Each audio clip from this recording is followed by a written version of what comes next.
Hello, and welcome to Staying Strong for Marriages. Thanks for stopping by.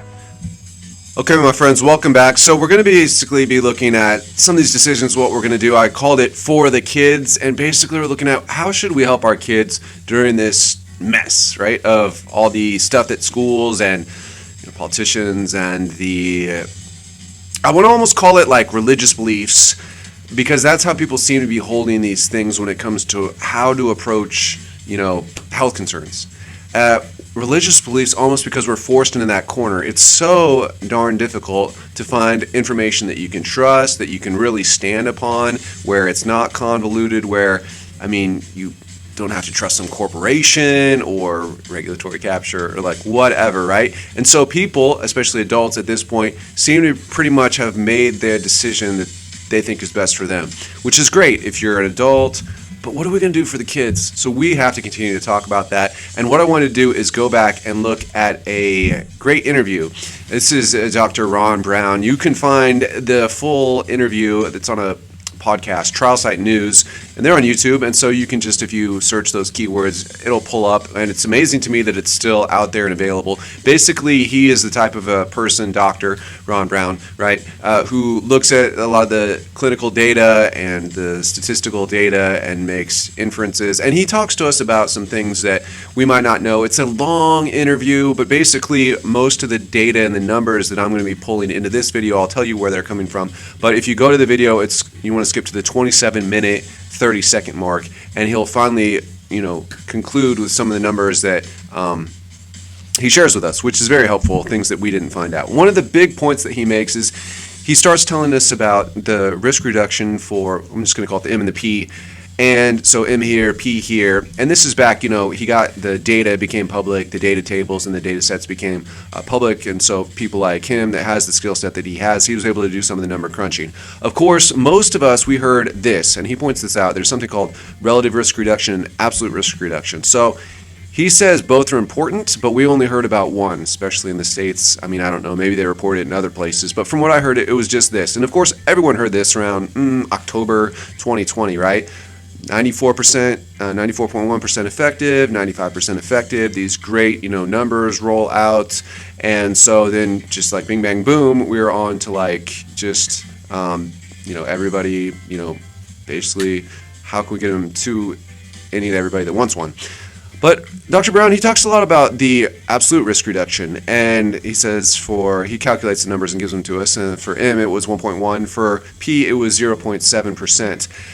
So the thing is, if I get this score on a test at school, I'm pretty happy, right? 95%, that's great. If I get this score and there's such a huge gap, I'm probably out of the program, right? It's very disheartening if that's what you get. So how can these two numbers come and be helpful in describing the same thing? And why is it that we only heard this really high number, and what to make sense of all this? So he helps us. He basically gives it to us, and he makes it plain as he explains it to us in an example. So nothing really that out of the ordinary here. You have a treatment group, you have a placebo group. Shouldn't be anything new after the last 2 years from what we've all been hearing about constantly. This is an example, so the numbers are made up. Let's say out of 100 people, how many people infected out of 100? Treatment group has 1, placebo has 2.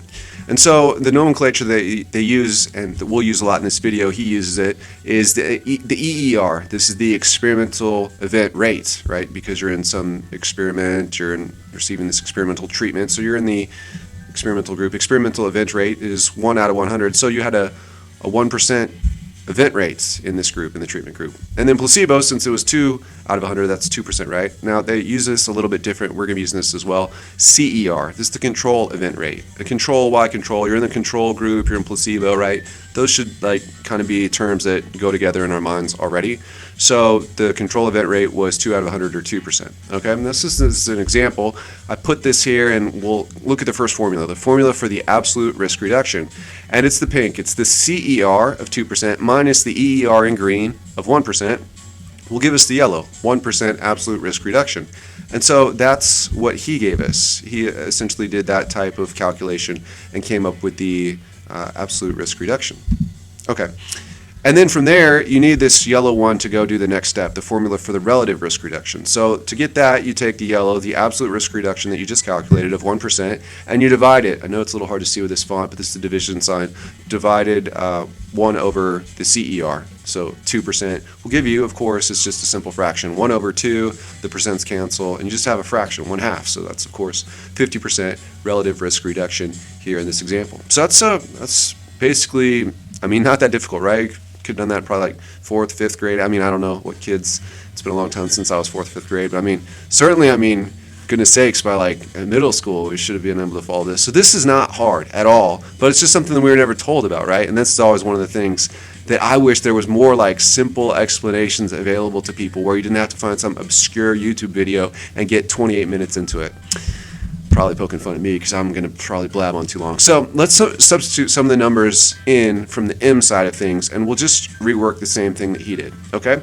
But what we have to do is work from the bottom, and we're going to work our way up to get to this EER, okay?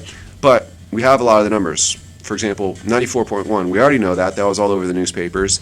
And the doctor gave us the absolute risk reduction on the M. I'll show it to you again here real quick. So we're just using these, we already know these, and we're just calculating for a third term. It's pretty simple.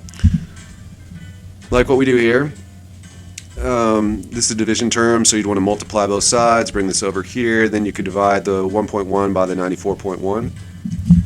If you do that, you will get 1.16897. I'm going to do this. Pull out your calculator. Let's make sure that I didn't make some mistake. This is the second time I'm making this video because I did make, there was one extra digit that got in there. So 1.1 divided by 94.1.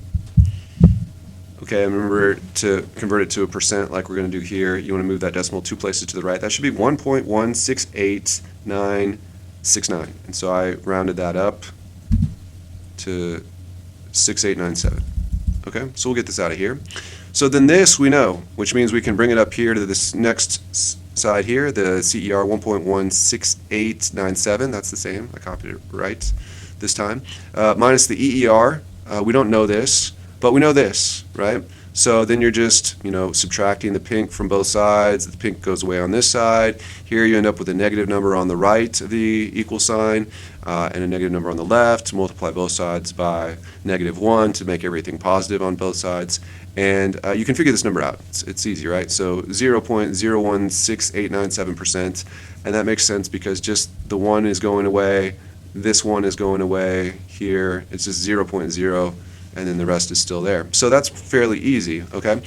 So then we can put that up here and we know what that is. Well, that's great. Maybe you don't think that's so great yet, but it will be great. So let's keep going to this next slide, given that we know the EER, the experimental event rate for the M treatment group. We have the M. We're going to get the P here in a second, but let's stay with the M for just a moment, and we'll go down this left column here. So we have the relative RR. That was given. We all knew that. The absolute RR, Dr. Brown gave that to us. We can solve for this. This is just very, very easy, right? We can just, in fact, we already solved for it just in the previous screen. We just did that right here. That's how we came up with the CER here at the bottom. Okay, so that was fine. We calculated that. Done. And then I added this one extra segment. So like how many people to have one positive person? And so what it's like basically I'm trying to get at is I want to know, like I want to have, end up with like one person who tests positive. If this is the event rate here, let's start with the non-M, right? This would be like the control person. You'd want to use the control rate, event rate, the control event rate, right? So you bring that down here, and basically all you're doing is, if you didn't know what this was, right? What would you do? How would you solve this problem, right? You just take the 1 divided by, you just punch it in, 1.16897. Don't forget to hit the percent sign. We'll move that 2 decimals to the left, converting it to a decimal form. And then you'll press enter. And it should be 85.5. Okay? It's like 86. 86 people at this event rate would give me I would expect to have one positive person or whatever, right? So the same thing here, since this is a much lower number, we'll just do the same thing. It's not that crazy, but I'll just do it one more time just so that we do it together. So what am I doing? I'm doing 1 divided by, because this is a multiplication here, that star. So what is it? 0.06 897, hit the percent sign. Should have 3 zeros, then a 6897. Hit equals, and if you round it up, it's 1450. So that's like actually pretty interesting to do it that way, to see it work that way. I will say one comment that I'm not sure about. So in one sense, I want to put this out to the community. Like, I'm just a normal guy. I don't do this professionally. The thing that I was thinking, and it would be great to hear from you guys about, is if you think back to chemistry, the number of significant digits, right? Dr. Brown, he gave us just like 1.1 on the numbers he gave us. And then that's also what we got from like the papers, like 94.1. This is like a measure of significance, right? Like, they're not going to give us like this number 4 digits deep, right? They're just giving it to the tenths value. Same here, and then 95.0, right? We can do the same thing over with P, but again, 0.7 divided by 95 is going to give you this number.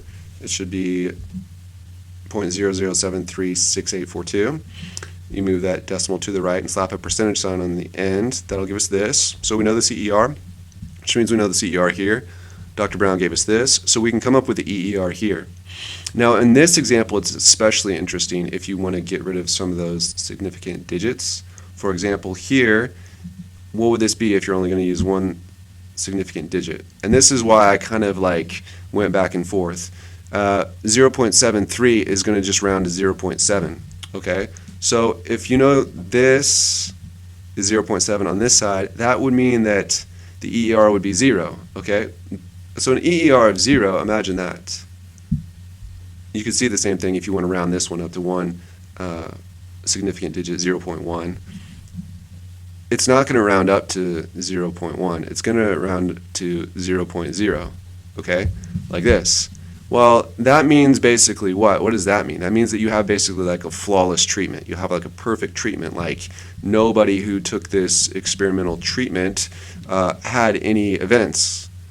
Okay, so like that doesn't make sense. I mean, we know that that's not true. So that's kind of why I stayed with this, because otherwise you just, once you start dividing by 0, you have kind of all kinds of like mathematical problems. So I think the P scenario really brings that clear.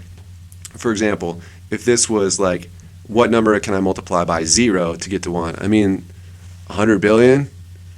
5? I mean, you can't do it, right? So like, that's why this is the only way that it really makes sense to leave it like this, 0.036842%. And we'll just do this again really quick, but 1 divided by, what is it?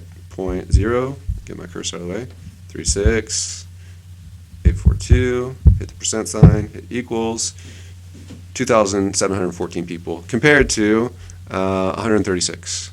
So that's like really interesting when you look at it that way. But Ron Brown's message kind of at the end to us is to really focus on this. 2 big points he makes. 1, why wasn't the general public told about this? Why were we only given this number, right? And then 2, if you understand what this means, this basically means, I mean, this one's less than 1%, you know? So it's like, given my natural, like, God-given immunity or whatever, just a natural, if I'm like a normal person, what do I gain, right? Because that's always the arguments that like people on both sides use. The benefit is greater than the risk, or the other group would say no, the risk is greater than the benefit. Well, here at least we have some numbers where we can see in absolute terms, what do I gain as an adult? What do I gain by, you know, putting myself into this like treatment? And what you get here is less than a 1% improvement if you're in this, and this was, I've heard the less potent version, and this one a little more potent and just barely over 1%. And so some people, you know, I mean, these are numbers. These are, you know, solid numbers, and then you have to interpret them. What does that mean for you? But just in the larger, you know, context of what we know about children, there's been, you know, a lot of interesting stuff. If you didn't see the Peter McCullough podcast on the Joe Rogan Show, my friend JJ told me it was the most watched Joe Rogan podcast ever. Peter McCullough, he basically claims to be like top of his field when it comes to research, publications, and things like this. And he came out and he said, man, we have all these problems, man. You know, like these academic journals. He's like, I have to sue them. I'm going to take them to court. Just a whole, I mean, it's a long podcast, 2.5 hours. So they talk about a lot of things. But I got into an argument with somebody, and I'll just tell this really quickly, this story, on an investor group. I should say that I am personally invested in a number of different treatments, basically repurposed drugs that have been used for malaria or other diseases, known antiviral, known anti-inflammatory, known safety profiles, because I think that's a great position. Now, maybe I'm personally swayed by my investing, or maybe I'm personally swayed because of my age and my perceived health status, But when it comes to the kids, this is something we definitely have to talk about. And what I was talking about with this guy in this investor group was, what does it mean that a top dog like Peter McCullough goes on the Joe Rogan show? He said Joe Rogan is the best at what he does, so it's a big win. Like, why wouldn't you want to do that? And I said, well, for me, I said, if you're such a great, accomplished guy within, say, the FDA framework world, and you can't get a hearing, or you can't, get the system to work in the way where it seems to attend to your concerns, attend to your complaints, that you're not able to really, be heard, and that you have to go on like Peak Prosperity and do an interview with that guy, or you got to go on the Joe Rogan show. Basically, my point was, your only resort is to go to kind of these grassroots social media, hope you don't get banned type of things. It was also interesting, Dr. Robert Malone, I heard this week he was banned from Twitter. So it's a real